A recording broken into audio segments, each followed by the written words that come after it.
Olá, internautas conectados da MTV, estamos de volta com o DM Entrevista e recebo hoje aqui nos estúdios da MTV o empresário Álvaro Barbosa, empresário de Catalão, e vamos conhecer um pouco sobre a vida, sobre o trabalho e sobre os projetos desse Álvaro Barbosa, que veio lá da Paraíba e hoje é quase um goiano. Tudo bom, Álvaro? Bem, então, como você disse, sou do sertão da Paraíba, mudei-me para Grande São Paulo, no início São Paulo, depois São Caetano do Sul, depois abrindo as fronteiras, fui para o Centro-Oeste, na cidade de Catalão, Goiás, e sempre participei da política do Brasil, era da Convergência Socialista, ajudei na fundação do PT, e sempre mexendo, transformando resíduos em comida. E aí, em Catalão, a gente abriu a empresa, a Ducati, nos anos de 84, depois a Herbert Hegert, e pegando resíduos, sempre transformando em comida. Bom, voltando um pouquinho lá sobre a Paraíba, você saiu da Paraíba justamente por vamos dizer assim, por um problema que resultou, inclusive, na saída de muitos brasileiros daquela região, né?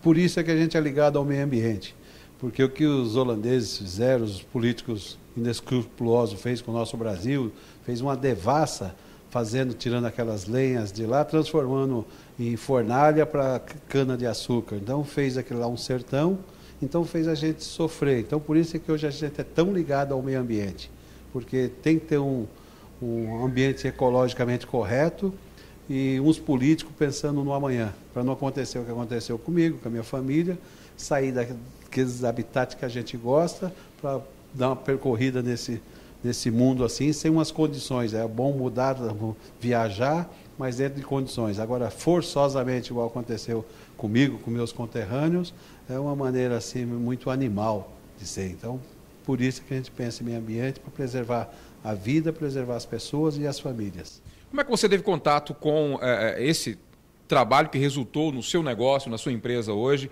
Como é que foi o seu primeiro contato? Como é que você percebeu que isso era um negócio? Começou com o seu pai, hein?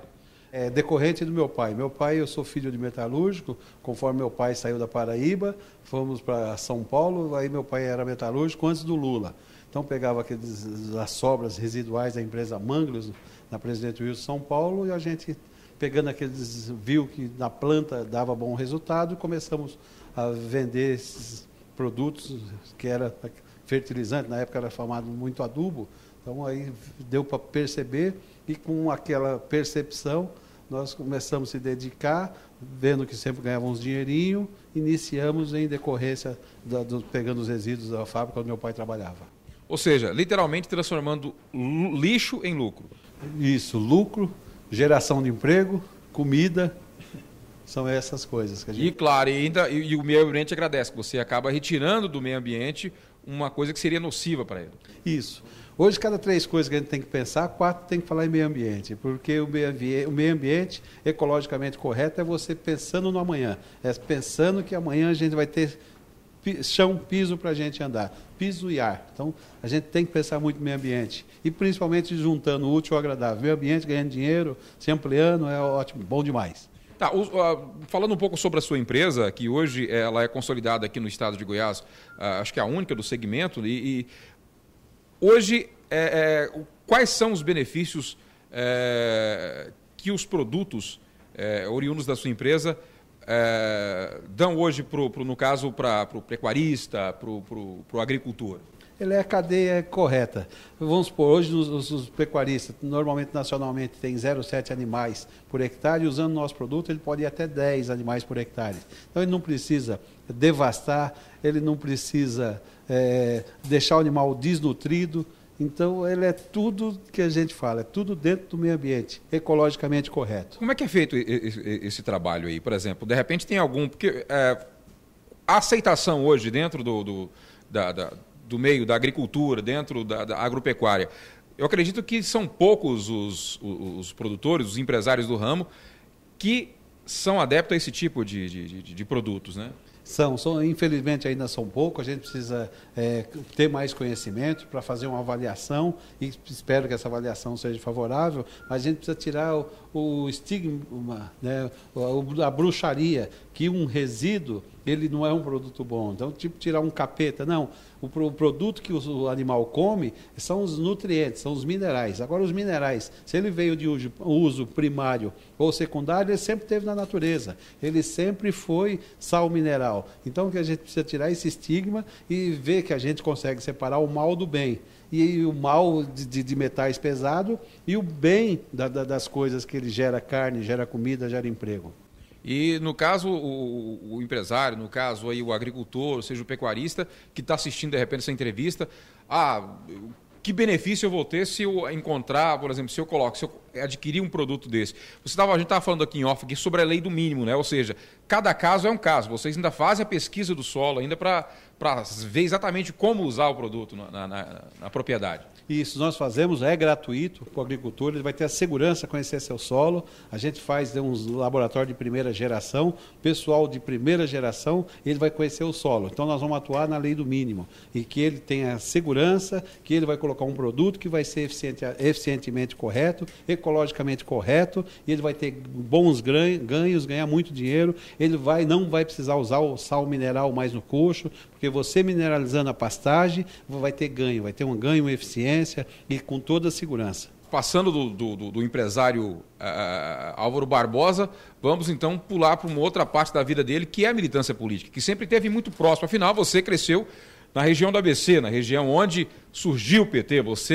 Ou seja, quando jovem, você participou de tudo isso, da criação do PT, de toda essa revolução que aconteceu aí no final dos anos 70, começo dos anos 80, né? Orgulhosamente, a gente teve o maior orgulho de participar, de fazer parte dessa criação do PT, de apoiar o Lula, o presidente Lula, eternamente presidente Lula, a equipe toda do PT. Antes fazíamos parte da Convergência Socialista, quando não era permitido fazer política, falar mal do governo, da ditadura, então a gente tinha que se esconder. Tem que agradecer a Igreja Católica pelos movimentos que ela nos apoiou, aos padres, vários padres, bispo hoje, arcebispo. Então nós fizemos uma parte, felizmente, com a criação do PT. E você, ou seja, é um empresário bem sucedido. Você estava falando assim, ficou comigo lá, falando para a gente que você chegou no lugar onde você não imaginava que ia chegar um dia. Você tem hoje o que você nunca imaginou que ia ter. Ou seja, sempre pensou em ter pouco, mas acabou tendo muito mais do que merecia. Ou seja, financeiramente, um cara profissionalmente realizado. E você agora resolveu passar por uma outra fase da sua vida, que é investir na política. Você sabe que política hoje não é negócio. Para quem quer trabalhar em política, não é negócio, né? Você, como um cidadão consciente e que militou durante a ditadura militar, ajudou a fundar o PT, sabe muito bem disso. E você está querendo trazer todo esse seu conhecimento em benefício de Catalão, cidade que acolheu você. Isso, nós estamos colocando a nossa comunidade, a nossa candidatura, pré-candidatura à nossa comunidade, para ver a receptividade e a aceitabilidade da nossa candidatura. Então, foi bem dito que você colocou. Quando eu era pequenininho, vendo meu pai, eu sempre pensei, falar, se eu amanhã ganhasse 20 salários mínimos, só que naquela época dos militares, salário mínimo era $60, já era um salário de fome. Então, se eu ganhar 20 salário mínimo, eu vou ser um cara bilionário. Então, sempre sonhei. E hoje, graças a Deus, eu ganho um pouco mais desse salário, então não preciso entrar na política para fazer meio de carreira, nem me profissionalizar na política. Graças a Deus, tenho a minha profissionalização, sou bem remunerado. Além de remuneração, sou uma pessoa feliz por família, porque faço aquilo que eu gosto. Então eu penso também, gostando de política, eu penso que eu aprendi bastante em contribuir com a nossa comunidade, me dedicando meus dias na política sem pensar em remuneração. Bom, Catalão, você sabe que Catalão hoje, politicamente falando, é dividido entre dois grandes polos, né? De um lado está o Jardel Seba, do outro lado tem o Adib e também o Velomar, ou seja, de um lado o PMDB e de outro lado o PSDB. Pelo lado do PMDB, como há vamos dizer assim, essa união com o PT nacional, como é que você vê essa sua entrada na disputa à Prefeitura de Catalão, tendo como, vamos dizer assim, uma das grandes forças lá, o partido que é aliado do PT nacionalmente?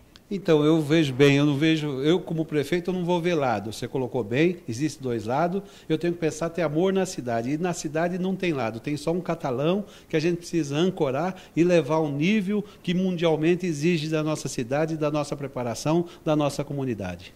O que o prefeito, vamos dizer assim, o prefeito eleito Álvaro Barbosa, qual que é a diferença que você faria no município que é considerado talvez um dos municípios mais ricos do Brasil?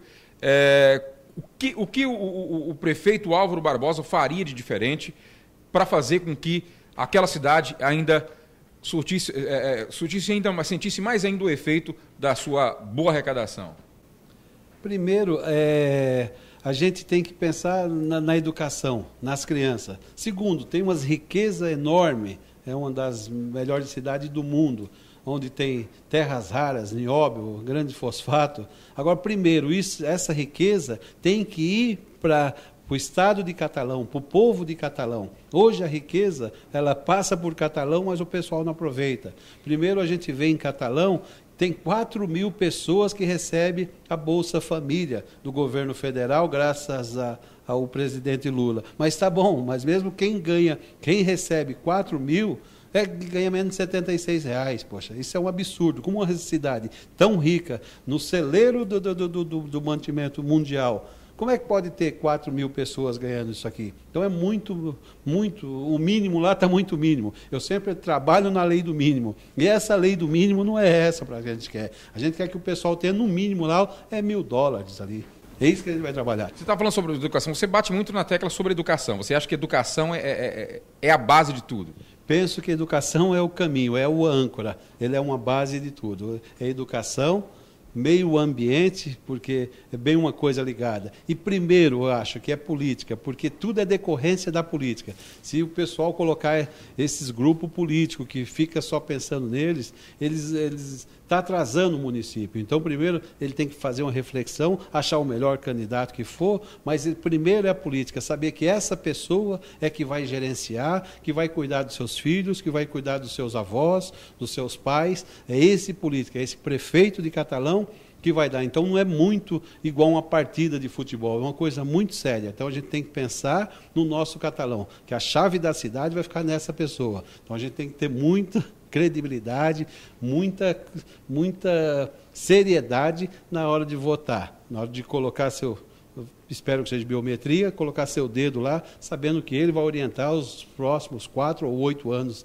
de cada uma pessoa. Inclusive, você tem em mente em colocar em prática, caso eleito, um modelo educacional que foi, vamos dizer assim, que foi desenvolvido na região lá de São Caetano do Sul, né? Isso, uma das melhores escolas de São Paulo, esse é o modelo que a gente quer. Então, a gente pensa a educação é o caminho para a gente se manter, para a gente conquistar, ampliar esse mundo. Inclusive, uma coisa muito bacana que eu vou fazer aqui agora é o seguinte, você está falando de um modelo educacional agora do qual você acredita, porque você educou seus filhos nesse modelo educacional. Então, você, por exemplo, chega hoje, de repente, num senador ou num governador e pergunta para o mesmo se o filho estuda num colégio estadual, num colégio público, do qual ele é responsável por aquela escola dar uma boa educação para a população brasileira. Você não. Você formou os seus filhos nesse modelo educacional que você quer levar para Catalão. Você colocou muito bem. Esses políticos antigos, eu usava sempre mandar filho para Soborno, para essas universidades, não sei para quê. Não precisa. São Paulo tem boa educação, o Brasil tem boa educação, e meus filhos foram cobaia desse sistema de educação, e graças ao bom Deus eles são bem formados,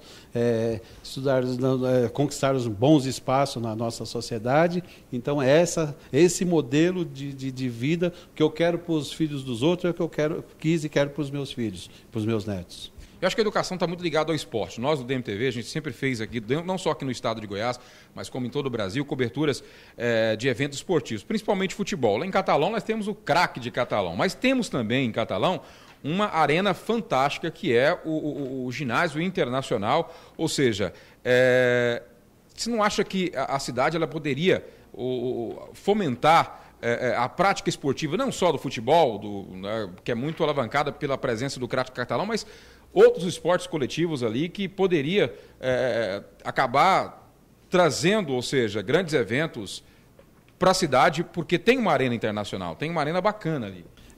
bem colocado. O ginásio lá é maravilhoso, se eu não me engano, acho que é o terceiro de maior estado de Goiás ou do Brasil, é fantástico. Ali a gente tem que aproveitar, não é 99%, é 100%. E quando eu falo educação, a educação é compreendido esporte e cultura. Então, dentro da educação tem esses dois caminhos. Então, eu penso em Catalão, 2016, mandar para a Olimpíada lá algum atleta. E corrida de 100 metros, de 300 metros, natação, vôlei, basquete, handebol, capoeira, vários esportes. Esse não é só o futebol. O craque também, que eu esqueci de falar para vocês, eu ajudei a construir o São Caetano, fazer o São Caetano Esporte Clube. Então, aquele tipo de esporte que eu quero, é com garra. Não muito dinheiro, que vocês viram ali que a gente pegou até detento para jogar. Fomos, na minha opinião, campeão brasileiro, fomos campeão, na minha opinião, da Libertadores. Então é isso aí, fazer o que a gente sempre faz. A gente faz normalmente, não precisa chegar tanto, porque hoje já tem bons atletas. Então a gente quer cuidar dos esportes, o modelo que nós fizemos para São Caetano. Fazendo o que a gente fez para aquele time de São Caetano, que era do nada, sem dinheiro, nós conquistamos um bom modelo para o esporte brasileiro e mundial. Álvaro, primeiro eu queria agradecer demais a sua presença e nós nos comprometemos em um dia em fazermos uma visita à sua empresa para conhecer de perto esse trabalho que você realiza aqui no estado de Goiás, para aqui os nossos amigos produtores aí que assistem o DMTV, para conhecer um pouco desse trabalho que você trouxe aqui para Goiás e que ainda é muito pouco difundido e deveria ser mais, vamos dizer assim, trabalhado e usado, claro. Sempre bem-vindo, é muito bom, principalmente pela transparência de colocar a nossa comunidade, vocês no meio de comunicação, de fazer essa transparência para tirar esse enigma, esse estigmatismo que tem o resíduo. O resíduo, a gente faz dele dinheiro. Estamos sempre abertos as portas de vocês como pessoa e principalmente como vocês, órgão da imprensa, e na obrigação da difusão ao público. Bom, eu recebi aqui o Álvaro Barbosa, ele que é empresário de Catalão. Queria agradecer demais a sua participação aqui e dizer que as portas do DMTV estão sempre abertas para vocês. Ele é sempre bem-vindo aqui. Muito obrigado, eu que agradeço. E os seus ouvintes, seus internautas aí. Muito obrigado. E o DM Entrevista fica por aqui. Você continue conectados na nossa programação. Até o próximo programa. Tchau, tchau.